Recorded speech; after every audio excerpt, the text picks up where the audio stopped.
Bonjour à tous. Allez, la chaîne a un an aujourd'hui, donc jour pour jour, hein, c'est-à-dire qu'il y a un an, le 17 mars 2017, donc je publiais ma première vidéo sur YouTube. Et à l'époque, c'était un comparatif sur le XT2 et le XT20 déjà.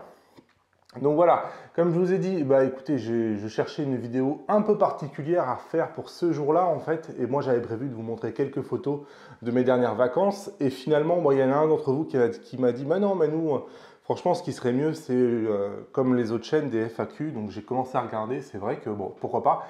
Donc je vous ai demandé de me poser pas mal de questions, et j'en ai eu des tonnes. Donc j'ai essayé de les rassembler, il y en a certaines que j'ai pas mises, il y en a certaines que j'ai mises parce qu'elles revenaient beaucoup. L'idée, c'était en fait de ne pas prendre toutes les questions qui étaient vraiment trop proches de tout ce que je fais dans les vidéos quotidiens et des mails auxquels je réponds. Est-ce que je dois prendre le XT2 ou le X3 ou le machin, quel objectif, quel truc. Bon, tout ça, j'ai pas pris du tout toutes ces questions-là auxquelles normalement je vous ai répondu directement. Et j'ai gardé toutes les questions auxquelles d'habitude on ne me pose pas parce que ce pas des questions qu'on pose aux gens en fait. Donc toutes les questions un peu plus personnelles, des choses auxquelles j'ai pas l'habitude de m'exprimer, là cette fois-ci je les ai gardées. Donc l'idée, voilà, c'est d'avoir une vidéo qui est un peu particulière et vraiment à part sur la chaîne. Alors, cette vidéo, on va la faire comme on peut. Elle risque d'être très longue vu le nombre de questions. Elle risque d'être aussi sans montage, puisque sincèrement, je pense qu'elle va être vraiment trop longue et j'ai aucune envie de monter cette vidéo. Donc, du coup, ça va être comme du direct, hein. Clairement, condition du direct, donc vous allez avoir des blancs, vous allez avoir des hésitations, vous allez avoir des erreurs, vous allez avoir tout ce qu'il faut. J'ai préparé quelques slides à l'arrache, hein. Là aussi, c'est des slides vraiment bateau, hein. J'ai pris une question, j'ai fait un slide. Donc là aussi, c'est pour être efficace. Mais je pense que quand même, ça nous aidera à voir les questions. Allez, on va commencer parce que je pense qu'il y en a pour un moment. Et la première, elle est assez évidente. Donc, on me demande pourquoi Fujifilm finalement. Pourquoi vous êtes à ce point scotché sur Fujifilm? Il y a une vidéo ancienne qui explique cela, hein, par rapport à la taille du capteur. Ok. Vu comment les choses évoluent vite, il faudrait peut-être réexpliquer ce point, car sinon on pense, pas moi, hein, mais on voit que d'autres vous font la critique, que vous êtes trop proche de Fuji, voire payé par eux. Exemple, je trouve que Olympus a des objectifs sympas, donc on pourrait avoir une vidéo de vous comparant les objectifs Olympus à ceux de Fuji. Et ensuite, j'en ai une autre que j'ai reliée à celle-là. Comment va Fuji d'après toi? Alors, effectivement, c'est une question intéressante. Sincèrement, moi, je n'ai pas changé d'opinion finalement depuis la vidéo que j'avais faite. J'ai toujours un Panasonic GX80. Je ne peux pas dire que j'ai eu des Panasonic depuis, donc je pense qu'ils ont quand même beaucoup évolué. Mais bon, malgré tout, ça reste à peu près la même chose, hein. Quelqu'un qui a eu un XT1 aujourd'hui, il a à peu près une bonne idée de ce que peut donner un XT2, je pense. Bref, et donc pourquoi je suis scotché sur Fuji et est-ce qu'on me paye? Alors non, on ne me paye pas du tout. Je dirais même que j'essaye d'avoir un contact avec Fuji maintenant depuis un an et qu'il y en a quand même beaucoup qui peuvent en témoigner sur la chaîne. Et j'ai même des gens de Fujifilm Suisse et Fujifilm Italie qui me suivent, qui m'ont contacté, qui eux-mêmes sont allés contacter Fujifilm France. Je peux vous jurer que Fujifilm France ne répond pas. Donc non, je ne suis pas du tout payé par eux, je dirais même qu'ils m'ignorent complètement, que ça soit sur Twitter, où ils repostent jamais la moindre vidéo, hein, ou sur YouTube, ou dans la vie pour me prêter du matériel, etc. Sincèrement, pour eux, je n'existe même pas. Donc c'est pas spécialement un problème, hein, même si à la base, quand je m'étais lancé dans ça, une de mes stratégies, c'était de me dire, je vais être un pur player Fujifilm, comme ça, ce sera plus facile de me faire prêter du matériel et je vais pouvoir faire monter le truc. C'est vrai que de ce côté-là, ça a été un gros échec. Mais écoute, c'est pas grave, je fais complètement sans eux, ça ne me gêne pas plus que ça. Et donc si aujourd'hui je suis scotché entre guillemets chez Fuji, c'est parce que j'ai fait un choix. Quand j'ai quitté Nikon où j'avais un D750, j'ai fait une évaluation de ce que les hybrides, aujourd'hui les acteurs sur les hybrides pouvaient donner. Et sincèrement, mon évaluation était que pour moi, Fujifilm était le meilleur compromis. C'était quelque chose qui proposait, d'après moi, la meilleure des solutions. Et aujourd'hui, sincèrement, il n'y a rien qui a changé. C'est-à-dire qu'il n'y a pas de nouveaux acteurs sur le marché des hybrides. Ça va peut-être changer, hein, en 2018 ou début 2019, lorsque Nikon et Canon vont arriver dans le marché des hybrides. Il va falloir suivre ça. Mais aujourd'hui, il n'y a pas de nouveauté. C'est-à-dire que Panasonic continue de faire du micro 4 tiers comme ils l'ont fait depuis toujours. Moi, personnellement, et Olympus aussi, hein, c'est le même groupe. Enfin, c'est le même groupe. Ils font tous les deux du micro 4 tiers dans un partenariat pour partager les mêmes objectifs et les mêmes spécifications, etc. Aujourd'hui, le micro 4 tiers, c'est quelque chose que je ne regarde pas trop puisque, sincèrement, j'ai pas aimé mon expérience avec le GX80. Ce que j'aime pas avec le micro 4 tiers, ça paraît con, mais c'est le micro 4 tiers. Donc, et pas spécialement pour la qualité des images, pas spécialement pour la dynamique, la montée en ISO, etc. Ça, je pense que je pourrais vivre avec. Ce qui me pose le plus gros problème avec le micro 4 tiers, c'est le 4 tiers. C'est-à-dire que sur tous les autres appareils photo, vous avez un format 3,5. Sur un micro 4 tiers, vous avez un format 4 tiers. Et une photo telle qu'elle est tirée, je ne sais pas moi, ici par exemple, je ne sais pas si vous la voyez, enfin n'importe quelle photo que vous pouvez tirer, elle est tirée en 3,5. Le format 4 tiers, en fait, c'est un format qui est encore moins panoramique que le 3,5. C'est-à-dire que c'est un format qui est finalement presque plus proche du carré que du panoramique. Et ça, c'est sincèrement, à part pour du portrait, je trouve que c'est un format qui va à très très peu de photos. Et j'aime pas du tout ce format de photo-là. Donc pour moi, c'est rédhibitoire en fait. Ce format-là, je ne pourrais, je pense, jamais l'adopter. Pour faire du paysage, c'est une catastrophe, puisque pour du paysage, on a carrément envie souvent d'avoir du 16 neuvième. Donc si vous faites du 16 neuvième sur un 4 tiers, vous coupez la moitié de l'image. Donc déjà que vous n'aviez pas énormément de pixels, là vous en perdez encore plus. Et ensuite, pour la plupart des sujets, sincèrement, c'est pas génial, hein. Donc voilà pourquoi moi personnellement j'investis pas plus là-dedans.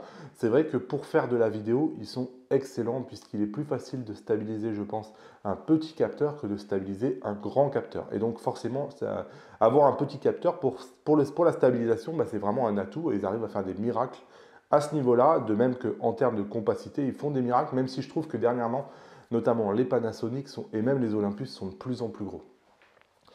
Donc voilà pourquoi Fujifilm, pour moi ça n'a pas changé, hein, tout simplement parce que j'estime que c'est le meilleur compromis. Je crois que la suite parlera de Sony, donc je ne vais pas parler de Sony maintenant, mais sincèrement pour moi c'est toujours aujourd'hui ce qui se fait de mieux. Comment va Fujifilm d'après moi? Ben, j'en sais rien, sincèrement. Je suis les actualités comme vous. Bon, après, moi, aujourd'hui, maintenant que j'ai des masterclass par modèle, je vois bien quelle masterclass se vend plus que les autres. Et c'est vrai que, par exemple, j'ai été très étonné des masterclass X3. Sincèrement, c'est mon plus gros échec en termes de masterclass. Aujourd'hui, je vends quasiment aucune masterclass X3. Sincèrement, c'est presque anecdotique, c'est-à-dire que les masterclass X3 que j'ai vendues aujourd'hui ne permettaient même pas d'acheter un X3. Donc, c'est vraiment très réduit. C'est pas du tout le cas pour tous les autres masterclass. J'ai vendu énormément, par exemple, de T2, énormément de T20, même du X Pro 2 et du XT1. Mais le X3, sincèrement, j'ai l'impression que c'est un modèle qui a un peu échoué. Les numériques, on a parlé très mal. Là aussi, je pense que ça lui a pas fait du bien. C'est quand même quelque chose qui est très consulté, les numériques. Et de manière générale, j'ai pas eu l'impression qu'il y ait spécialement un emballement. Donc, je pense que c'est un modèle qui n'a pas spécialement pris. Peut-être que les choix qu'a fait Fujifilm n'ont pas été compris, je ne sais pas. En tout cas, là maintenant, il lance le XH1. Au niveau timing, je ne sais pas si ça pouvait être pire, sincèrement. Le X3, déjà, il est arrivé à un moment où il y avait une activité sur le marché de la photo qui a fait que, ben voilà, c'est toujours pareil, on va parler des têtes d'affiche et les autres modèles un peu moins majeurs, ben on n'en parle pas trop. Donc il faut arriver au bon moment pour que il y ait de la place dans les pages des journaux et sur les sites. Et quand on arrive et qu'on a un D850 ou un Sony A7R3 qui fait vraiment la grosse actualité, bah franchement, on passe presque inaperçu. Et là, le H1, il arrive, on a un Sony A7 III qui casse tout, qui a un marketing de malade mental. Et là, c'est pareil, hein, je pense que le H1, il n'arrive pas forcément au bon moment. C'est un excellent appareil, hein. Quand on parle de bon moment, on parle vraiment de commercialisation, de stratégie de marketing. Et là, je pense que c'est pas spécialement le bon moment pour lancer ça. Il aurait se lancé il y a 6 mois. Je dis pas, mais là, je pense que il n'arrive pas forcément au bon moment. Donc, on va voir. Moi, j'ai pas l'impression je pense que Fuji est en fin de cycle et que à eux de jouer pour créer une troisième génération. Donc, un XT3, un XT30 et compagnie, qui va pouvoir pendant les 2 prochaines années faire les beaux jours de Fuji, comme a fait les beaux jours le X-Trans 3. Quand le X-Trans 3 est arrivé, c'était une révolution, hein. Tout le monde, personne ne se posait la question d'aller ailleurs. Ici, bon ben voilà, toutes ces technologies-là, elles ont vieilli et maintenant il faut voir qu'est-ce que Fuji va proposer comme composant dans les prochaines années à venir. Alors justement, tu en penses quoi de Sony? Tu crois pas que Sony fait tout mieux que Fuji? Et encore, j'en ai pris que deux parce que sincèrement, c'est la question qui est revenue le plus. C'est-à-dire que la question qu'on m'a posée le plus, en fait, finalement, c'est de me parler de Sony. Donc, ce qui montre bien quand même que les gens qui s'intéressent au marché de l'hybride, bon ben, grosso modo, ils estiment qu'il y a deux alternatives, c'est Fuji ou Sony et il n'y en a pas d'autres. Donc ça, c'est un premier renseignement parce qu'on parle finalement assez peu quand même, hein, de Olympus ou de Panasonic. Et tu penses quoi de Sony? Bah écoutez, moi, j'en pense pas grand-chose. une question un peu délicate parce que si on dit du mal de Sony, on passe pour un fanboy. Si on en dit du bien, on dit bah oui, mais bon, pourquoi t'es chez Fuji? Donc, écoutez, moi, Sony, j'ai rien à leur reprocher. Je pense que ils font une technologie qui est merveilleuse. Ils n'avaient pas une technologie géniale, sincèrement, en deuxième génération. J'ai jamais vu personne recommander l'Alpha 7 II qui était tout pourri en termes d'autofocus notamment. Ils ont sorti le Sony A9 il y a maintenant, j'en sais rien, ça doit faire pas loin d'un an maintenant, qui a avec tout, plein de nouveaux composants qui étaient extraordinaires, qui ont fait vraiment passer un gap énorme en termes de capteurs, de montée ISO, de rafale, d'obturateur électronique qui avec un rafraîchissement inédit, 10 fois plus rapide que les autres, donc il vient mettre l'obturateur électronique presque au niveau d'un obturateur mécanique, avec enfin voilà, un autofocus incroyable avec une détection de face qui prend presque tout l'écran, une rapidité de suivi, un truc de malade mental, bon bref, une nouvelle technologie quoi. Et donc là, ils sont en train de le décliner avec leur gamme. C'est vrai qu'ils l'ont mis dans le A7R3, ils ont fait très très fort, hein. Et maintenant, bah, ils le mettent dans l'A7 III, qui est un peu le modèle entrée de gamme de chez Sony, et ils mettent tous les composants d'il y a un an, du Sony A7, A9, dans ce A7 III, qui aujourd'hui est vendu, entre guillemets, pour une bouchée de pain, pour un plein format. Une bouchée de pain à 2000 euros, mais aujourd'hui, c'est vrai qu'un plein format à 2000 euros, c'est pas si fréquent que ça, hein. Je crois que même le D750, qui doit avoir 2 ou 3 ans, il est à peu près à ce prix-là. Les prix, c'est approximatif, hein. J'ai rien vérifié, je suis en live, donc c'est peut-être. Et effectivement, ils ont fait du bon boulot. Après, je pense qu'il ne faut pas comparer la troisième génération de Sony avec la deuxième génération de Fuji. Aujourd'hui, les Fuji qu'on a, et je suis désolé pour le X-H1, c'est aussi un peu son cas, même s'il vient agrémenter cette deuxième génération de Fuji avec, avec la stabilisation du capteur et plein de modes vidéo, ce que n'avaient pas les autres, donc ça on ne va pas lui enlever. N'empêche que les composants, c'est des composants de deuxième génération et qu'il faut attendre les composants de troisième génération pour pouvoir comparer ce que fait Fuji et ce que fait Sony. Par contre, là où je pense que Sony est 1000 fois meilleur que Fuji, c'est qu'aujourd'hui, en termes de marketing, ils sont incroyables. C'est-à-dire que on ne peut pas résumer Sony à que du marketing. Ils font des appareils photo qui sont bons, mais quand même, ils ont le marketing avec eux. Ils savent commercialiser, ils savent comment faire paraître des spécifications des fois bien meilleures que ce qu'elles sont dans la réalité. Ils savent aussi, entre guillemets, acheter. Quand je dis acheter, c'est pas leur donner des billets, mais ils savent mettre les blogueurs dans de bonnes conditions. J'en ai parlé pas mal sur le groupe Facebook. Mais clairement, par exemple, quand ils ont sorti ce Sony A7 III ici, ils vont payer un voyage sur le Grand Canyon à des dizaines et des dizaines de blogueurs. Ils vont les amener en hélicoptère au-dessus du Grand Canyon. Ils vont leur payer 3 jours d'hôtel. Ils vont leur faire du buggy dans le désert. Ils vont leur faire mais plein de trucs. Et à la fin, il leur dit, bon, écrivez maintenant un test honnête du A7R3. Et sincèrement, c'est impossible dans le sens où comment vous voulez qu'ils ne soient pas emballés par toutes les conditions et tout ce qu'ils ont vu et qu'ils aient envie de dire du mal et de casser le A7R3. Sincèrement, j'y crois pas une seconde. Et que ce soit en Europe ou aux États-Unis, Sony met les blogueurs dans des conditions incroyables pour venir tester leur appareil. Et sincèrement, quand on lit les tests qui sont faits derrière, on dit quand même que ça se voit. Ça se voit vraiment que ces blogueurs-là, ils sont en train d'enfoncer le clou un peu trop fort à mon sens, en disant parfois des grosses bêtises, sincèrement. Et une des grosses bêtises qui a été dite par un des plus gros blogueurs américains la semaine dernière, par exemple, c'est que le Sony A7R3, en termes de qualité d'image, fait des images de 2 fois meilleures que celles d'un H1. Sincèrement, c'est une connerie, mais monumentale. C'est-à-dire que je vous mets une image de A7R3 et je vous mets une image de H1, je vous défie d'arriver à identifier avec quel appareil photo a été fait la photo. Sincèrement, c'est très compliqué. Je ne suis pas du tout d'accord. C'est une énorme bêtise et je pense que puisque j'ai les deux appareils photo, c'est pas impossible que je fasse une vidéo en vous donnant tous les RAW faits et les JPG faits avec le Sony et avec le Fuji. Et vous pourrez vous demander, vous, si vous arrivez à déterminer si la qualité est meilleure, par exemple, avec ce Sony ou avec ce H1. J'ai commencé à essayer de faire des comparatifs. Sincèrement, je ne vois aucune différence. Donc, il peut y avoir des différences en termes de montée en ISO, ça c'est clair parce que c'est physique, vous n'avez pas le choix. Vous aurez un peu plus de bruit sur du APS-C, il y aura une différence, mais c'est léger encore. En termes de bokeh, elle existe, mais ce n'est pas aussi énorme que certains peuvent le dire et peuvent le penser. Et donc oui, il va y avoir une différence, mais en termes de qualité d'image, je ne suis pas du tout d'accord. Après, ça dépend qu'est-ce qu'on met derrière qualité d'image, parce que ça aussi, ça ne veut rien dire finalement, qualité d'image. Donc voilà ce que je pense de Sony. Après, moi, les Sony, je trouve que Pourquoi j'adhère pas avec du Sony? En fait, je trouve que le poids est très important et je pense que sincèrement, le poids est important. Quand j'ai un A5 ici, par exemple, et que j'ai un Sony A7 ici, bon, ben, clairement, je préférerais me balader avec le A5 dans le sac que de me balader avec le Sony. Donc, le poids est important. Après, maintenant, je suis en train d'avoir une réflexion en ce moment. Est-ce que l'encombrement est si important que ça? Est-ce que c'est si important d'avoir un boîtier, par exemple, comme chez Sony? Ils ont tous le même boîtier, tous les Sony. Est-ce que c'est si important d'avoir toujours un boîtier aussi compact?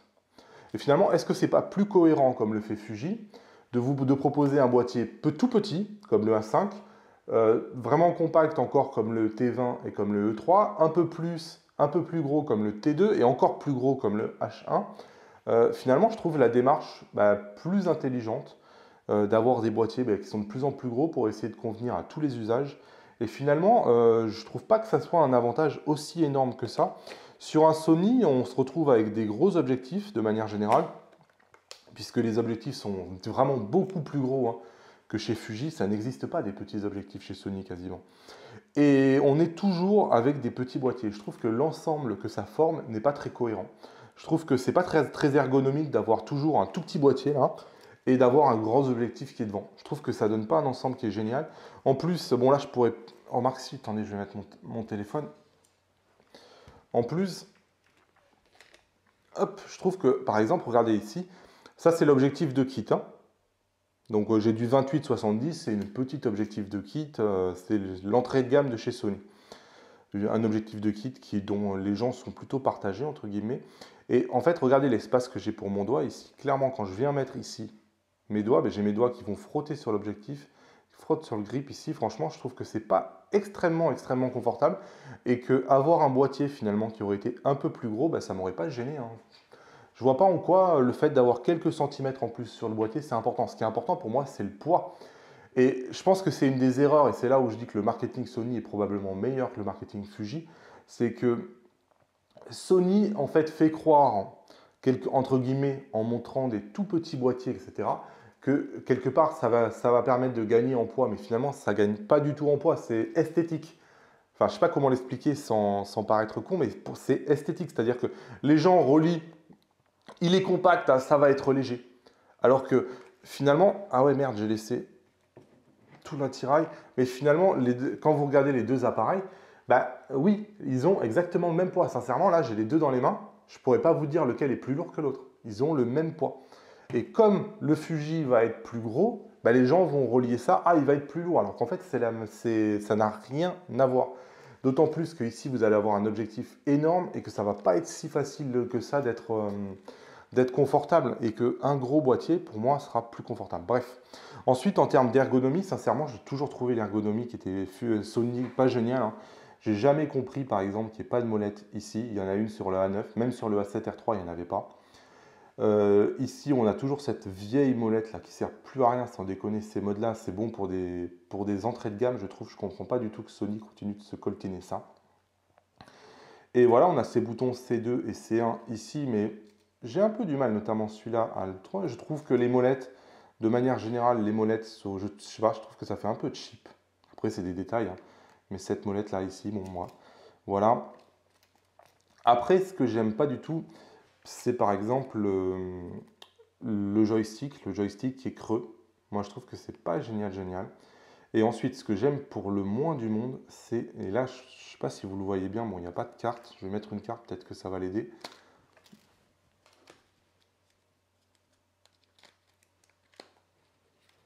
Voilà.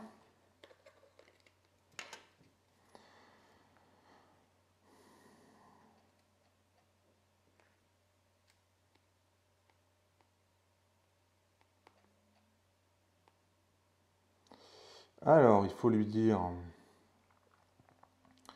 hop, donc c'est pas là. Hop, bouton FN. Voilà, mode de mise au point. Donc là, je suis en automatique. Je passe en ponctuel. Hop.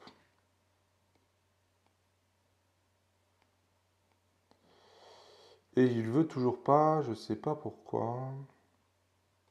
Voilà, j'étais en large. Je vais me mettre en flexible. Donc voilà, ça c'est encore une fois l'ergonomie Sony justement que j'aime pas, vous voyez.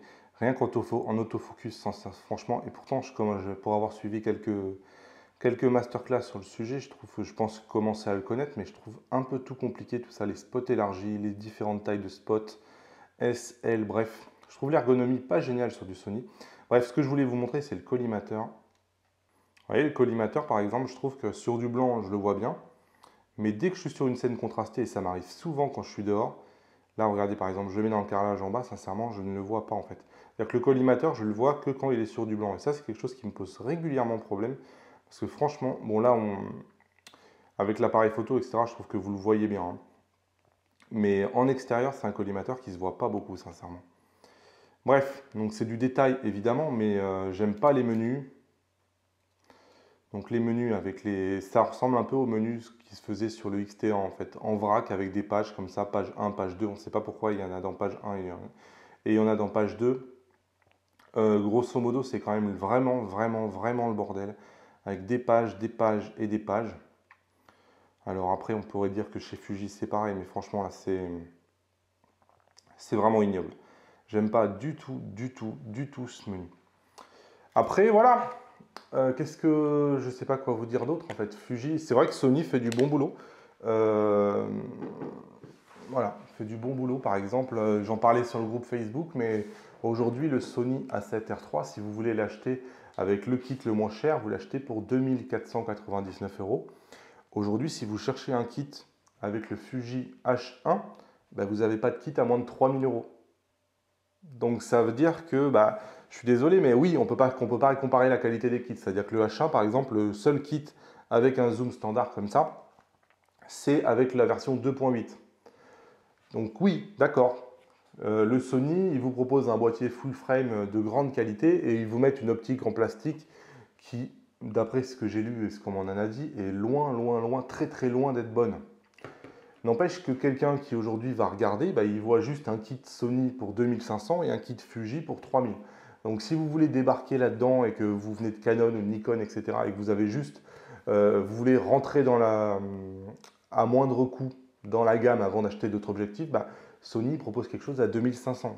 Fuji propose quelque chose à 3000. Et ça, je trouve ça un peu énervant. Et c'est là quand on dit que le marketing Sony et le marketing Fuji, franchement, ils sont à la masse totale, Fuji. Ils sont vraiment à la masse totale, je trouve. Là où Sony est vraiment exceptionnel et fait des super, super bons choix. Et c'est vrai que ça présente bien quand même. Ça présente vraiment très, très bien.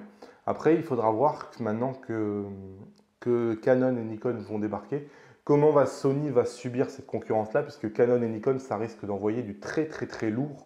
Et probablement que je pense que Sony a plus à pâtir de la concurrence de Canon et Nikon que Fuji, qui est dans un secteur APS-C. Et Canon et Nikon vont venir affronter Sony sur son terrain, qui est le full frame. Et probablement en proposant d'autres choses, parce que là, Sony a toujours le même boîtier. Bon bref, je ne sais pas si j'ai été très clair en parlant de Sony. Grosso modo, voilà, moi je ne reproche pas grand-chose à Sony, j'aime pas trop l'ergonomie. Je préfère 100 fois l'ergonomie de mes Fuji. Et ensuite, je ne trouve pas que ça soit un avantage si énorme d'avoir un petit boîtier, puisque pour moi, ce qui compte, c'est le poids. Et le poids, même si on a un petit boîtier chez Sony, il est identique. Et à partir du moment où il est identique, à la limite, je préfère presque un gros boîtier qui me permet d'avoir mes optiques bien en main, d'être mieux stabilisé, etc. Et de toute façon, quand on compare les stabilisations des deux, c'est le jour et la nuit, hein. Sincèrement, sur mon Sony, j'ai regardé plusieurs fois, je pensais que ma stabilisation, elle était carrément désactivée tant j'étais déçu du résultat par rapport à ce que j'avais sur le H1. Bon, voilà. Après, c'est pareil, il fait la vidéo super bien, mais par exemple, vous n'avez pas un bitrate de 200 MO par seconde sur le Sony, alors que vous l'avez sur le Fuji. Enfin, il y a plein de trucs comme ça. Oui, il a un obturateur électronique, le Sony, mais il a un obturateur électronique qui s'arrête à 1,8 millième de seconde, donc il s'arrête exactement au même endroit que l'obturateur mécanique. Et ça aussi, moi, il m'arrive régulièrement sur mes Sony, quand vous êtes en grande ouverture, sur mon Fuji, quand vous êtes en grande ouverture, à prendre des vitesses à 1,15 millième, 1,20 millième, 1,32 millième, parce que ça vous permet de prendre une photo très très très brève en faisant rentrer beaucoup de lumière pour garder le bokeh sans devoir mettre un filtre ND. Et là, sur le Sony, ce ne sera pas possible. Vous avez un obturateur mécanique que j'ai jamais vu aussi limité, 1,8 millième, mais ça, personne n'en parle. Parce que dans les spécifications, on dit juste, ah ben il a un obturateur électronique, il a un obturateur mécanique. Et ça, c'est le genre de truc qui, je trouve, un peu frustrant en fait. Bref. T'en es où de la chaîne photo? Alors, la chaîne photo, j'en suis nulle part. Tout simplement parce que je suis débordé de travail en fait. Donc, j'ai pas voulu réduire le rythme sur la chaîne Fuji parce que je pense que pour l'instant, le cœur de ce que je fais, c'est Fuji. Et j'ai pas voulu diminuer le rythme pour me perdre dans une chaîne photo qui va rentrer en concurrence avec des dizaines et des dizaines d'autres chaînes photo, hein. Donc, je pense que, enfin, on en parlera peut-être tout à l'heure, je crois qu'il y a d'autres questions, mais j'ai eu peur dans un premier temps de me perdre. Donc, comme j'ai pas le temps de le faire et que si je le fais, il aurait fallu que je le fasse bien et que j'ai un rythme surtout très soutenu pour venir pouvoir répondre aux autres, pour l'instant, dès que j'ai le temps, je pense que je le ferai. Mais pour l'instant, j'ai pas le temps. Alors, quel est ton métier dans la vraie vie? Ça, c'est beaucoup revenu, hein. Tu fais quoi comme boulot? Comment fais-tu pour financer tout ce matos? Pourquoi et comment es-tu devenu photographe professionnel? Quel est ton parcours? Merci beaucoup pour tout ce que tu fais. De quoi vivez-vous si vous êtes amateur photo? Pas la peine de s'étendre, mais on se demande comment vous faites pour passer autant de temps sur la photo en général sans en tirer un revenu. Et il y en avait bien d'autres, après je ne pouvais plus les faire passer dans la slide. Alors, grosso modo, moi je suis indépendant, hein. Ça va faire 10 ans, moi je suis ingénieur informatique, hein. Donc j'ai fait Bac+5. Voilà, j'ai fait une école qui s'appelle EPITA. Et donc à la base, moi je suis dans les systèmes d'information. Donc en l'occurrence, quand j'ai démissionné, que je suis parti de mon CDI, j'étais dans une entreprise de consultants qui travaille pour les entreprises du CAC 40. Donc j'ai aidé tous les DSI, donc les directeurs des systèmes d'information des grandes entreprises, à développer leur système d'information. Et en l'occurrence, quand je suis parti, j'étais chez EDF. J'ai fait 3 ou 4 ans chez EDF. Donc, et en fait, j'ai eu un choix à un moment donné d'aller travailler pour EDF, de quitter mon job de consultant. EDF voulait m'embaucher. Et donc finalement d'avoir une vie toute tracée de, entre guillemets, j'ai rien contre les fonctionnaires, hein, mes parents sont fonctionnaires, de fonctionnaires avec une grille d'évolution, etc. Et donc une carrière quelque part toute tracée. Et en même temps, j'ai Apple, c'est au même moment, en 2007, Apple a lancé son iPhone. Et j'ai eu l'impression qu'il y avait vraiment beaucoup de choses à faire sur l'iPhone. Et donc j'étais là-dedans, j'étais encore en fin d'études, vraiment j'étais encore le geek, développeur qui touchait à tout. Et donc je me suis intéressé à l'iPhone. Et rapidement, j'ai réussi à tirer des revenus assez conséquents de l'iPhone, que ce soit en vendant des iPhones avant qu'Orange le fasse, que ce soit en débloquant des iPhones. Je débloquais des iPhones pour tout Paris, hein. J'avais pas mal de célébrités même qui défilaient, etc. Parce que je débloquais des iPhones vraiment pour tout le monde. Parce qu'à l'époque, j'ai l'impression de parler d'il y a 100 ans, mais à l'époque, il faut bien comprendre que Orange ne commercialisait, personne en France commercialisait l'iPhone, donc il fallait l'importer des États-Unis. Et je l'importais par un wagon entier. Et après, seul Orange vendait des iPhones, et donc les gens qui étaient chez SFR et chez Bouygues voulaient débloquer leur téléphone pour pouvoir mettre leur puce. Et donc c'était moi qui le faisais. Et ensuite, Apple a commencé à créer les applications, chose qui n'existait pas, on s'en rend plus compte, mais les applications, elles sont arrivées qu'avec la 3e génération d'iPhone. Et donc, je me suis lancé dans les applications au tout début, quand il y avait quasiment personne, que personne faisait ça. Et donc, ça a cartonné. Et donc, c'est à ce moment-là que j'ai quitté mon boulot à EDF. J'ai refusé leur proposition. J'ai quitté mon boulot de consultant. Et donc, je me suis lancé à mon compte. Donc, vous voyez, ça n'a absolument rien à voir avec la photo. La photo a toujours été une passion, comme tout le monde en fait, hein. Moi, je photographiais, je me déplaçais jamais sans mon téléphone. Donc, je prenais mes photos à l'époque avec mon iPhone. Après, je passais avec un réflexe, j'avais un Canon 400D. Et donc, voilà, je continue à évoluer comme ça. Et puis, un jour ou l'autre, là, dernièrement, les iPhones, bon, ça s'est un peu tassé. Le marché est devenu différent, c'est moins fun aussi. Et donc, j'ai voulu voir si j'étais pas capable d'arriver à me lancer dans une activité photo. Donc, clairement, quand on dit activité, on parle de business, dans le sens où, voilà, maintenant j'ai une famille, j'ai une femme, 2 enfants, une maison, comme tout le monde, des frais à soutenir et compagnie. Donc j'avais besoin quelque part de gagner ma vie avec la photo. Donc le challenge que je m'étais fixé, c'était d'arriver à gagner ma vie en faisant des choses que j'aimais et donc en parlant photo. Et donc j'ai essayé de trouver un axe, ça n'a pas été facile. Donc j'ai passé quand même quelques semaines, quelques mois à réfléchir sur comment je pourrais attaquer ça, alors qu'il y a des youtubeurs partout, hein. Franchement, on arrive sur un marché où il y a des Arnaud Thierry, il y a des Sébastien Rognan, il y a des Laurent Brega qui sont là, ça fait 5, 6, 7 ans. Tout a été fait, sans déconner, toutes les vidéos possibles et imaginables ont été faites.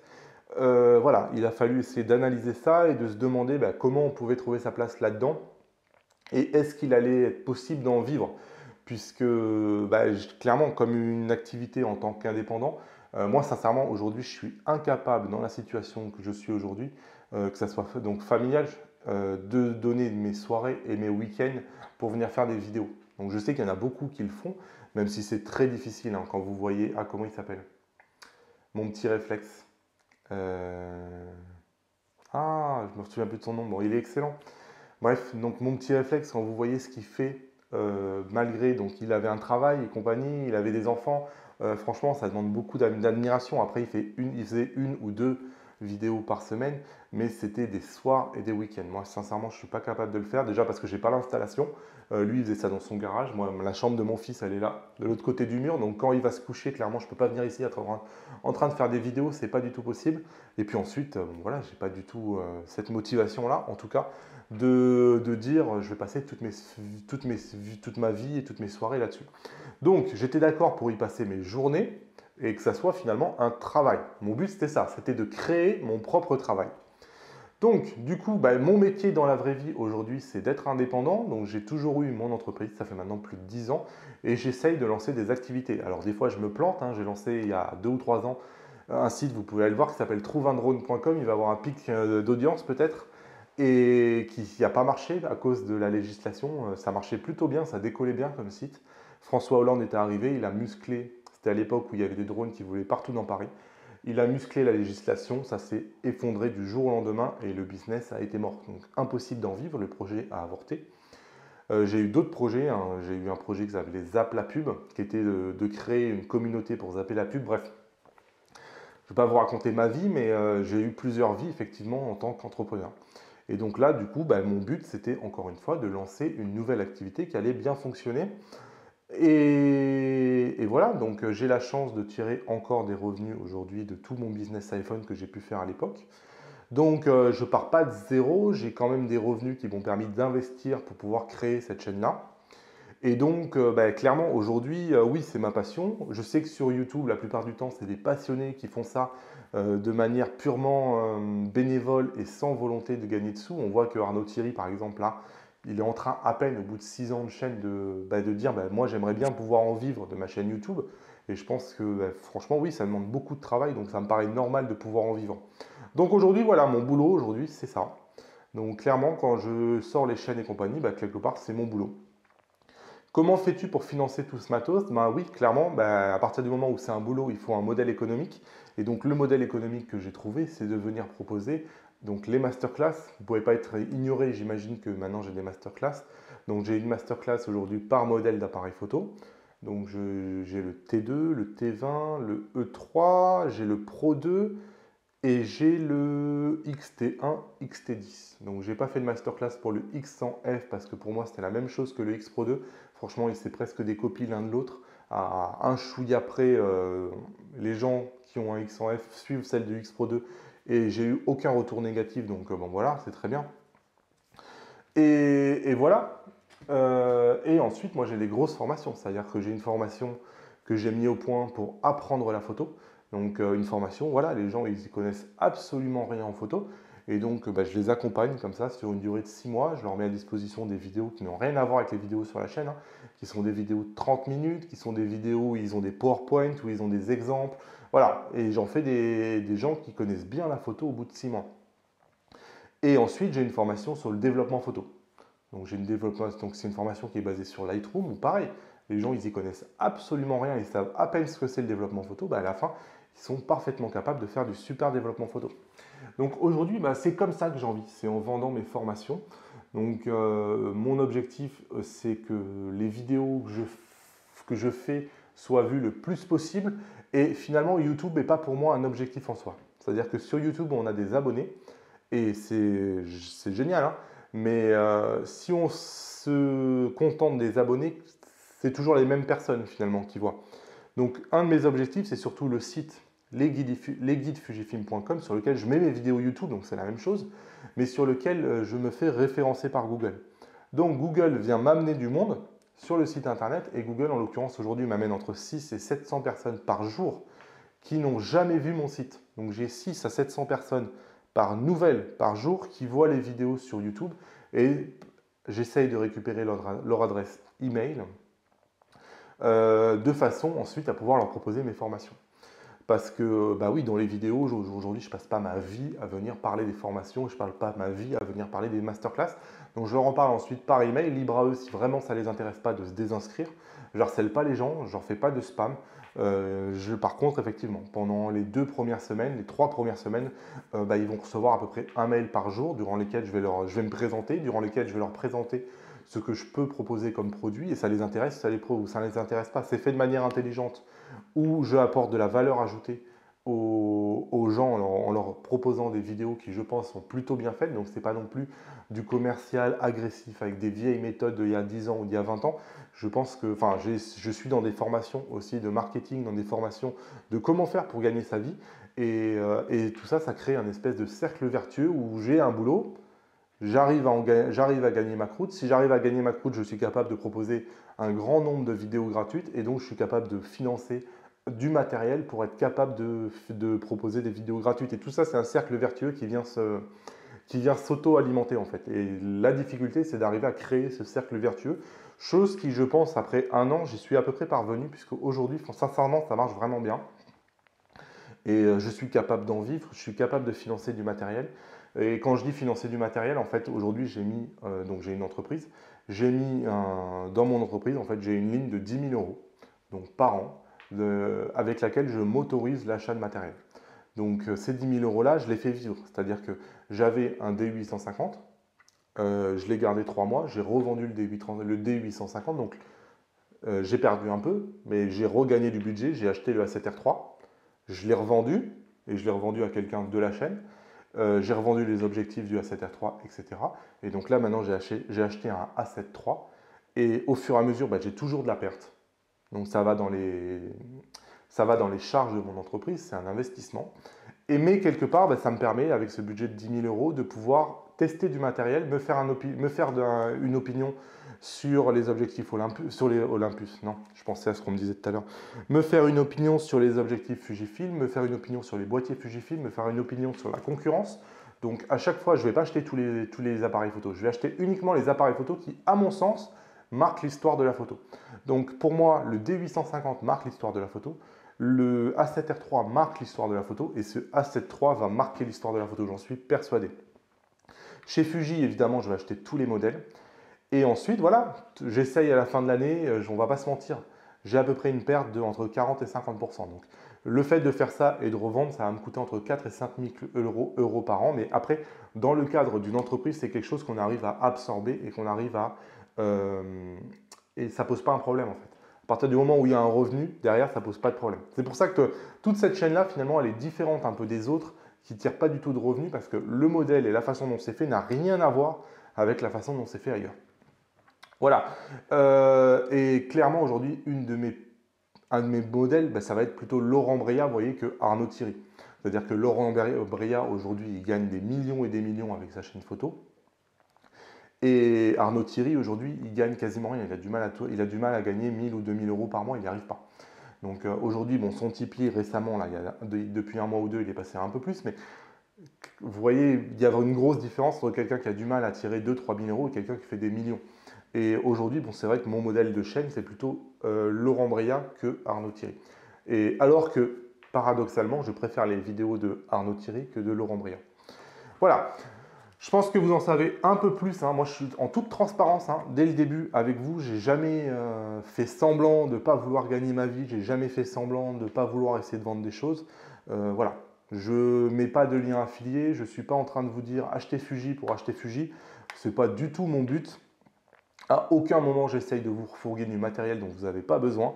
Je fais assez peu de vidéos comme ça qui présentent des liens. Voilà, j'en fais pas, ça m'intéresse pas du tout. Voilà, mon but c'est si les gens ils aiment bien les vidéos que je fais, bah, ils peuvent ensuite adhérer à la masterclass et aux formations et c'est ça qui me permet de vivre. Et si le bouche à oreille est bon, ça fonctionne bien. Et par exemple, c'est vrai que le bouche à oreille de la masterclass, il est absolument incroyable et ça c'est pas quelque chose que vous pouvez acheter. C'est pas quelque chose que vous pouvez prévoir aussi. C'est pas du tout franchement, c'est très difficile.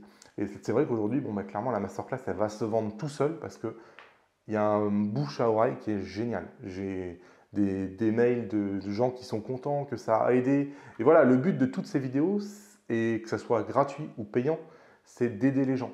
Donc moi, si la vidéo, elle a aidé quelqu'un, bah, la vidéo, pour moi, elle a été réussie. Et une vidéo où je suis sans arrêt en train de présenter du nouveau matériel pour essayer d'avoir des liens affiliés et compagnie, bah, vous n'êtes pas. Donc je ne la fais pas. Eh, j'ai failli oublier une question importante. Pourquoi et comment es-tu devenu photographe professionnel? Alors, je tiens à le dire, je ne suis pas photographe professionnel. J'ai jamais vendu une prestation, j'ai jamais vendu une photo, je ne suis pas particulièrement fier de mes photos.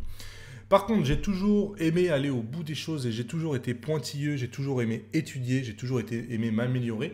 Et donc, c'est vrai que quand j'ai décidé de me mettre dans la photo, comme d'habitude, en général, quand je fais quelque chose, j'y vais à fond.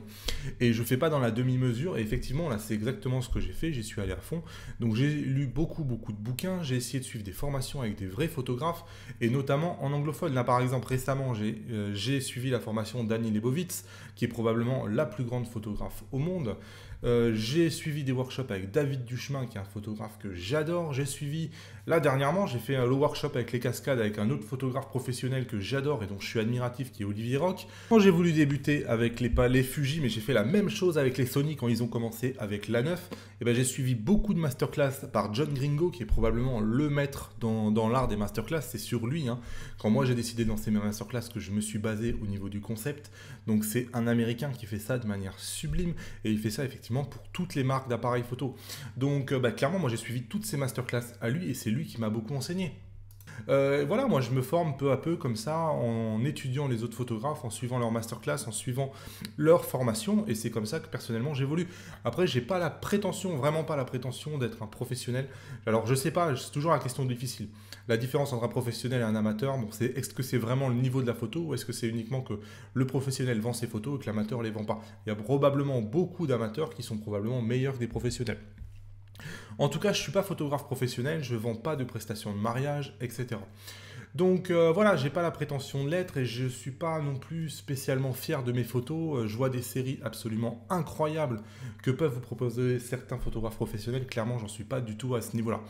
Par contre, une question qu'on me pose souvent, mais c'est pourquoi, à partir du moment où tu n'es pas photographe professionnel, mais attends, mais qui tu es pour venir nous conseiller ou venir nous former?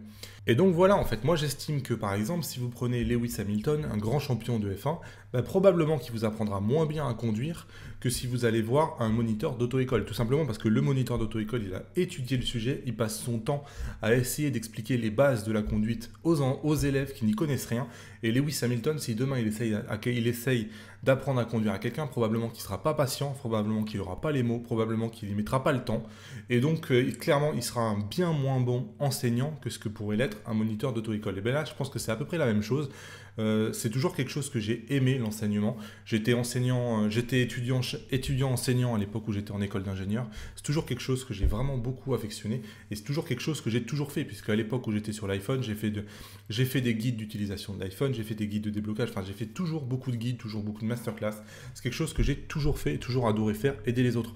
Donc je pense sincèrement qu'un photographe professionnel, lui, son boulot, c'est d'aller faire des voyages, c'est d'aller faire des photos incroyables, de se lever tôt le matin, de se coucher tard le soir pour pas louper les meilleures scènes. Et c'est pas du tout le même travail d'enseigner que de faire le métier. Donc je pense sincèrement que je suis beaucoup plus apte à enseigner les bases de la photo que ne le serait un vrai gros photographe professionnel. Mais par contre, effectivement, je risque de pas forcément avoir le même niveau que le photographe professionnel. Et ça, je l'assume, j'ai aucun problème. J'ai l'humilité de dire que je suis vraiment moins bon qu'eux et j'ai pas la prétention du tout d'être à leur niveau. Bon voilà, là je me suis étendu, j'espère que c'est intéressant. Quelle est la réalisation dont tu es le plus fier? Euh, allez, j'allais dire cette question. La réalisation dont je suis le plus fier. Bah écoutez, moi c'est plutôt mon modèle de vie aujourd'hui où je suis quand même assez content d'arriver comme ça à vivre sans arrêt de mes business. Donc on verra jusqu'à quand ça dure, si j'arrive à faire durer ça ad vitam aeternam.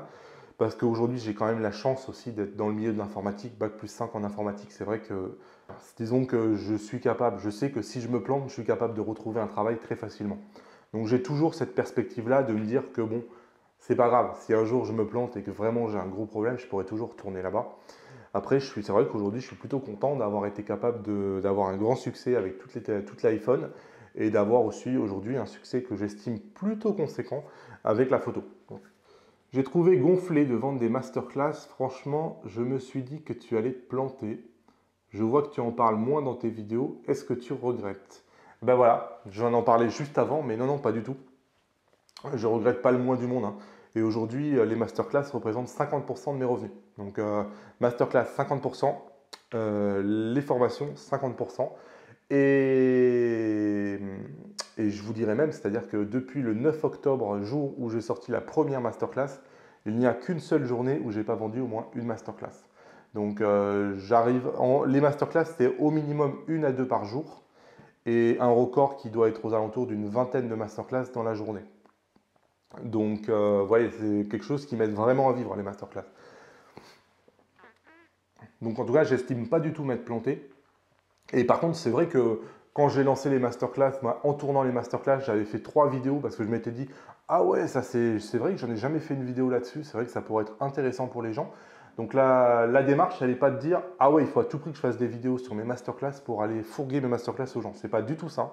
Et à aucun moment, je limite le contenu de la chaîne pour que les gens aient intérêt à aller sur les masterclass. C'est-à-dire que vraiment, la chaîne, je l'alimente naturellement sans penser aux masterclass. C'est un conseil qui m'a été donné, hein, et sincèrement, c'est un excellent conseil. C'est-à-dire que je ne me limite pas. Et quand j'ai vu des trucs qui étaient vraiment intéressants sur les masterclass, j'ai fait des vidéos gratuites en disant, ah bah oui, allez voir la masterclass, parce que ça, c'est une astuce qui est tirée de la masterclass, qui était vraie. Mais clairement, je donnais du bon contenu dans la vidéo et je n'étais pas juste là en train de dire allez acheter la masterclass. Et donc, c'est vrai que là, je ne me sens pas de refaire des vidéos alors que je n'ai pas spécialement en tête une astuce que je viens d'avoir. Peut-être que j'en ferai pour le H1, c'est possible. Mais en tout cas, non, non, c'est sûr que je ne fais pas de vidéo pour dire de manière un peu rude allez voir les masterclass tous les 4 matins. Et donc, évidemment, je ne regrette pas du tout les masterclass. Est-ce que tu es content du nombre d'abonnés? Est-ce que c'est pas trop dur de trouver des idées? Alors, le nombre d'abonnés, comme je l'ai dit un peu avant, c'était pas du tout un objectif pour moi, hein. Je pense sincèrement que si je m'étais lancé dans une chaîne photo, avec le nombre de vidéos que j'ai actuellement sur la chaîne, donc on est passé allègrement les 200, j'en ai un peu plus de 300 qui sont tournés. Et je pense sincèrement que si ça avait été des vidéos qui étaient sur le marché de la photo aujourd'hui, enfin j'en sais rien, mais je pense que je serais plutôt entre 15 000 et 20 000 abonnés. Je peux me tromper, hein. Je peux dire des grosses bêtises, mais je pense que j'en serais plutôt là, avec le nombre de vidéos qui ont été faites. Donc c'est sûr que là, j'en ai 3000, 3002, quelque chose comme ça. Il y a un monde entre les deux. Il y a des chaînes qui se sont créées il y a 1 an, presque jour pour jour avec la mienne. C'est le cas de Améliorer vos photos. C'est le cas, par exemple, de la chaîne de Olivier Schmitt. Et on voit aujourd'hui, elles sont toutes les deux. Et Olivier, il doit en avoir plus de 20 000. Et Chris de Améliorer vos photos, il doit être à 11 ou 12 000. Donc on voit que... Et avec Chris, avec un nombre de vidéos où il poste même pas une vidéo par semaine. Donc, et Olivier Schmitt, il peut rester 3 ou 4 semaines sans poster une vidéo. Et il a 20 000 abonnés. Donc je pense sincèrement que c'est pas un problème le nombre d'abonnés. C'est-à-dire que si tu fais du bon contenu, que si tu fais des vidéos, les gens ils viennent te voir. Et donc voilà, le nombre d'abonnés aujourd'hui, il correspond à une niche. C'est-à-dire que moi je me suis dit, bon ben, j'arriverai jamais à créer, à avoir ma patte et à me distinguer des autres si je pars sur une chaîne générale. Et c'est là où j'ai freiné un peu ma chaîne photo. Et donc je me suis dit, par contre, j'arriverai à cibler une cible et peut-être à réussir à faire quelque chose autour d'une seule marque, Fujifilm, et d'être ce qu'on appelle un pure player. Parce qu'il n'y en avait pas, il n'y a pas de pure player Panasonic aujourd'hui, il n'y a pas de pure player Sony et il n'y avait pas de pure player Fuji.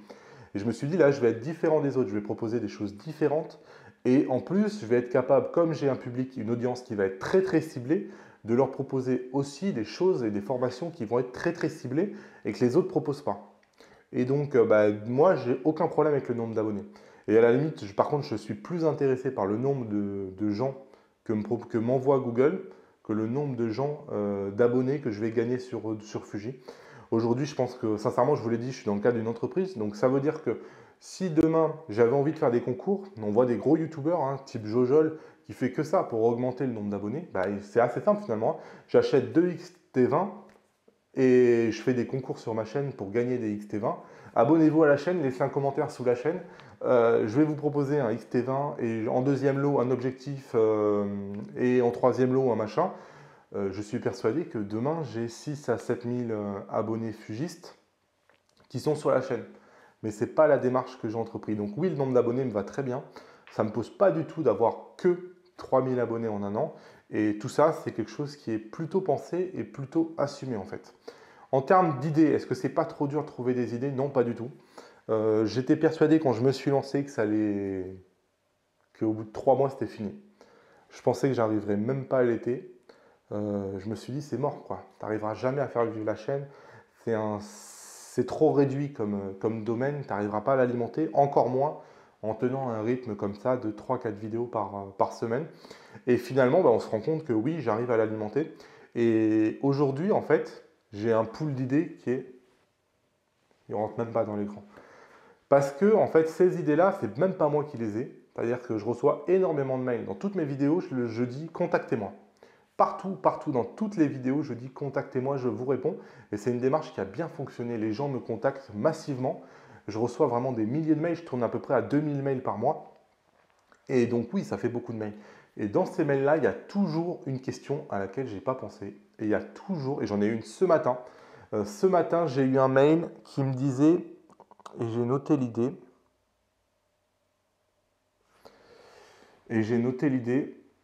C'était, attendez, je la retrouve. Voilà, je veux un mode automatique sur mon XT2. Voilà, c'était ça qu'on m'a posé comme question ce matin. C'était quelqu'un qui me dit, ouais, mais moi j'ai un XT2, je voudrais le prêter à ma femme. Le problème, c'est qu'il n'a pas de mode automatique. Damien, comment je peux faire pour le configurer de façon à faire comme s'il était un mode auto? Ben voilà, pour moi, c'est une idée de vidéo.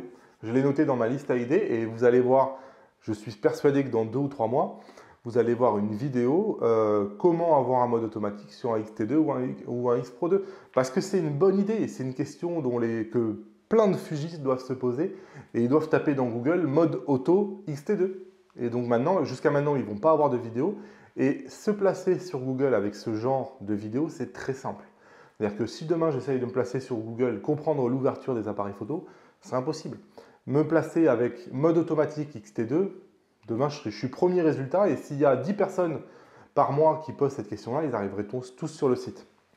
Donc les idées, c'est vous qui me les fournissez. Avec quoi tu filmes? Ah mais ça, je peux vous montrer à la limite. Hop.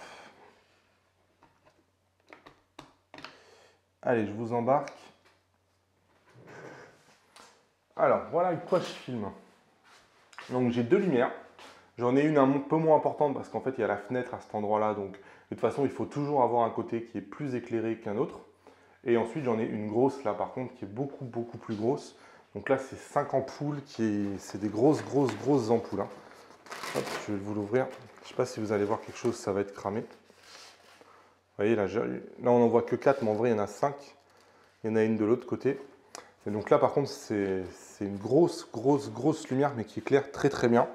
Donc ensuite, j'ai un trépied Manfrotto. Vous voyez l'installation. Donc j'ai un prompteur. Donc ça, ce que vous voyez ici, c'est un prompteur. Donc ici, voilà, j'ai ma vitre sans teint. Hop. Donc ici, évidemment, on fait rentrer l'objectif. On serre. Ici, je filme en l'occurrence avec un 23 mm. Je filme avec un XT2. Et donc au-dessus du XT2, j'ai un écran de retour qui me permet de voir la durée, de voir un peu tout, hein, tous les paramètres. J'ai un histogramme, aussi bien l'histogramme de l'appareil que l'histogramme de l'écran. Et les deux, des fois, ne sont pas toujours pareils. J'ai évidemment le retour du son qui me permet de savoir que je suis bien en train d'enregistrer mon son. Donc, et ensuite sur l'appareil, il y a pas mal de choses qui sont branchées. Hein. Je vais avoir la prise pour le micro. Donc j'ai un micro sans fil de chez Rode. Ensuite, j'ai le grip. Alors, le grip, il est ici tout simplement pour me permettre d'avoir des durées de 30 minutes. Il n'y a pas de batterie dans le grip. Si là, je l'ouvre, il n'y a vraiment aucune batterie. Mais par contre, le grip, il est alimenté. En fait, c'est comme si le XT2 était sur secteur. Donc, j'ai même pas besoin de batterie. C'est-à-dire que mon XT2, aujourd'hui, il est sur secteur. Et donc, je ne mets jamais de batterie dedans. J'ai jamais de batterie qui s'épuise, etc. Et donc c'est comme ça personnellement que j'utilise le grip. C'est un parce qu'il me permet de faire des vidéos de 30 minutes et deux parce que mon XT2 il est sur secteur. Donc voilà, ensuite j'ai ma prise HDMI qui me permet le retour. Et c'est tout, c'est une installation finalement assez basique. Et donc c'est un trépied avec un pistolet, chose que je ne vous conseille pas du tout. Ça a été une grosse erreur d'achat. Ça paraît sympa au début, mais finalement avec le retour d'expérience, c'est pas du tout sympa. Et donc voilà, le trépied ensuite c'est une partie comme ça avec l'objectif, une partie ici avec un plateau qui me permet de positionner, vous voyez ici, il est positionné, hop, je peux venir le faire glisser en fait. Et donc, bon, bah voilà, ça s'adapte à toutes les situations. Après, ça bouge jamais de la pièce. Donc, le grip là, ici du XT2, moi personnellement, il n'est jamais sorti de cette pièce-là. Et oui, en fait, d'habitude, je filme avec mon 18-55, mais je ne vous l'ai pas montré tout à l'heure. Ce que je voulais vous montrer, c'est que, encore une fois, j'ai montré dans le test du XH1 que le 85 mm 1.4 Sony vs 85 mm 1.4 de Fuji, enfin le 56 mm 1.2 en l'occurrence, c'est pas la même chose. Là encore une fois, c'est pas la même chose. Je voulais juste vous montrer que si vous comparez aujourd'hui les deux objectifs de kit, Sony vs Fuji, encore une fois, on va bien se rendre compte à quel point c'est pas du tout la même chose. Donc c'est vraiment ce qui va différencier aussi Fuji et Sony. C'est pour ça que j'avais pas mis le 18-55 pour filmer, que j'utilise le 23 mm. Bref. Next. Tu attends quoi du XT3? Alors, le XT3, qu'est-ce que j'attends? J'attends tout simplement qu'il se mette à niveau de Sony et même qu'il les dépasse. Je pense que Fuji a toujours été en avance sur Sony. Là, en deuxième génération, il n'y a personne qui pouvait dire qu'un XT2 était moins bon que... Enfin, mais l'inverse. Personne ne peut dire qu'un A7 II était meilleur qu'un XT2. Sincèrement, je n'ai jamais entendu personne dire ça. Donc je pense que voilà, la balle est dans le camp de Fuji. Il faut qu'ils se pressent. Je pense qu'ils sont en retard là. Ils ont vraiment tardé. Hein. Et là maintenant, je pense qu'il faut qu'ils y aillent. Et il faut qu'ils débarquent avec un capteur que j'espère rétro-éclairé, peut-être empilé. Donc c'est une nouvelle génération de capteurs qui permet une meilleure montée en ISO. Il faut à tout prix qu'ils étendent la détection de phase à quasiment tout le cadre, comme peut le faire Sony. Il faut à tout prix qu'ils aient un autofocus qui puisse rivaliser avec celui de Sony, des algorithmes de détection de visage qui puissent rivaliser avec ceux de Sony. Alors voilà, une meilleure batterie. Aujourd'hui, bon, je pense qu'une des faiblesses de Fuji, c'est la batterie. On voit ce qu'a fait Sony, c'est purement exceptionnel. Alors, et pourtant, je vais vous le montrer, sincèrement, les batteries ne sont pas si différentes que ça. Quand vous prenez ici, voilà, une batterie Sony et une batterie Fuji. Alors oui, c'est un peu plus gros. Mais enfin, moi je suis prêt à avoir une batterie comme ça. Qui se démerde pour faire entrer une batterie comme ça, pour avoir 2 fois l'autonomie et qu'on ne parle plus d'un des défauts dont on parle beaucoup pour les hybrides, qui est l'autonomie. Donc voilà, j'attends ce que Fuji change de modèle de batterie et nous propose quelque chose plus volumineux et qui propose une meilleure, autonomie. Voilà, c'est tout.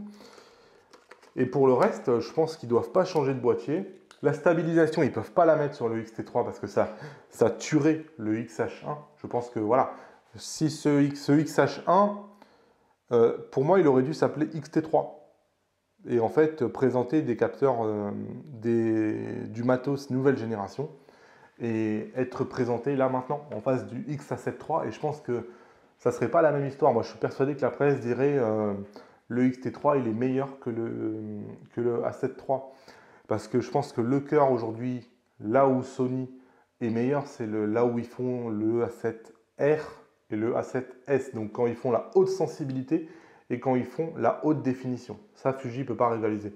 Mais sur le reste, Fuji peut largement rivaliser. À mon avis, ils n'ont aucun problème.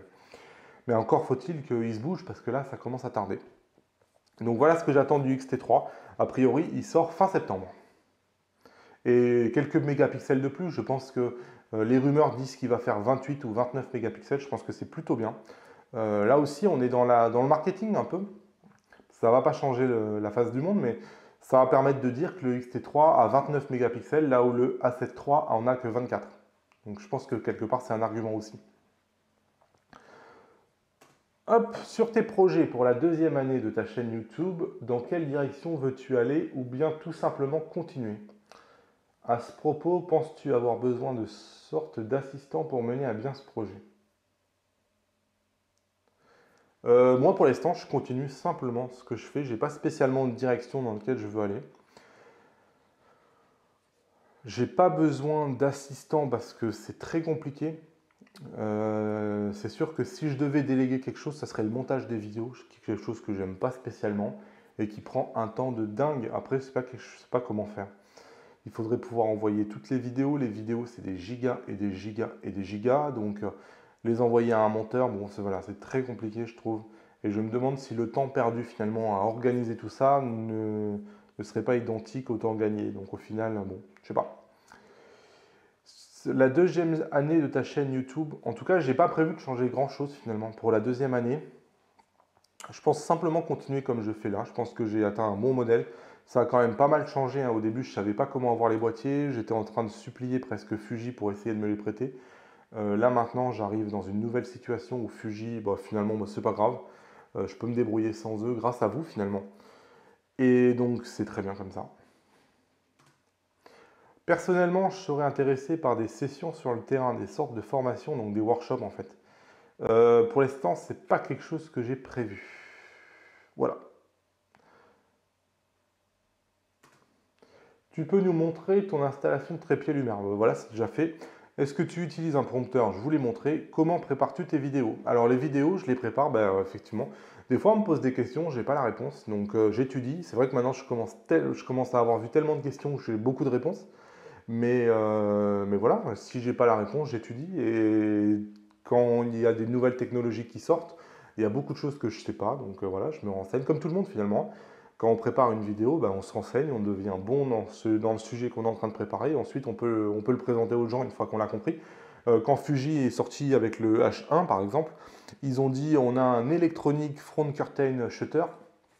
J'avais jamais entendu ce terme-là, si je suis honnête avec vous. Je ne savais pas du tout ce que c'était. Bon ben voilà, on étudie le truc, on comprend ce que ça fait et ensuite on peut l'expliquer. Mais voilà, c'est une préparation qui est assez basique finalement. Et ensuite, concernant le prompteur, j'utilise très peu le prompteur. Je l'utilise beaucoup pour mes formations parce que sur mes formations, j'essaye d'avoir une qualité plus soutenue que sur la chaîne où c'est des vidéos gratuites où j'estime que les gens doivent être un peu tolérants. Et effectivement, sur les formations, par contre, toutes les formations, donc c'est des vidéos de 30 minutes, sont écrites. Donc tout est écrit, chaque mot est pesé, je vérifie que j'ai rien oublié. Je prépare des PowerPoint de façon à accompagner la formation. Et là, effectivement, c'est plutôt du prompteur pour être sûr d'avoir un bon discours. Le test du XH1, où je sais que c'était quelque chose qui va être quand même pas mal regardé, probablement par des gens qui ne sont même pas sur la chaîne, des gens qui cherchent un appareil photo. Bon ben voilà, j'ai écrit le test du XH1 et ça me permet derrière de pouvoir avoir une vidéo qui est de meilleure qualité que si je parle librement, où quand on parle librement, on oublie des choses, on a tendance à se répéter, donc la vidéo est moins bonne. Parce que voilà, c'est pas facile. Et voilà pourquoi j'utilise le prompteur. Allez, next. Ah ben c'est la fin. Ah non. Darktable, vous n'en parlez jamais. C'est gratuit et très performant, je trouve. Bah ouais, je suis d'accord, sauf que je ne l'utilise pas. Et c'est vrai que ici, en fait, je vous parle de tout ce que j'utilise. Et Darktable, comme je ne l'utilise pas, aujourd'hui, il y a très peu de gens qui l'utilisent. Enfin, très peu. Il y a de plus en plus de gens qui l'utilisent, mais si vous regardez des chaînes YouTube, et d'ailleurs, ce serait une bonne idée, hein, je l'ai eu un temps, vous faites une chaîne YouTube dédiée à Darktable, je suis sûr que vous atteignez 10 000 abonnés dans la journée parce que c'est quelque chose que les gens cherchent. On voit que Arnaud Thierry commence à tâter le terrain, on voit que mon petit réflexe commence à tâter le terrain. Donc oui, Darktable, c'est excellent, hein, j'en doute pas une seconde. Après, j'ai quand même du mal aujourd'hui à me séparer de Lightroom, et je pense que Darktable, pour l'instant, n'est pas du tout capable de remplacer Lightroom. Organiser le site, c'est trop le bordel. Classer les objectifs dans votre site et recouper ça avec des liens vers les vidéos qui en parlent. Ça recoupe ce que je disais plus haut. Ouais, non, mais c'est vrai. C'est-à-dire qu'aujourd'hui, moi, je sors mes vidéos une par une.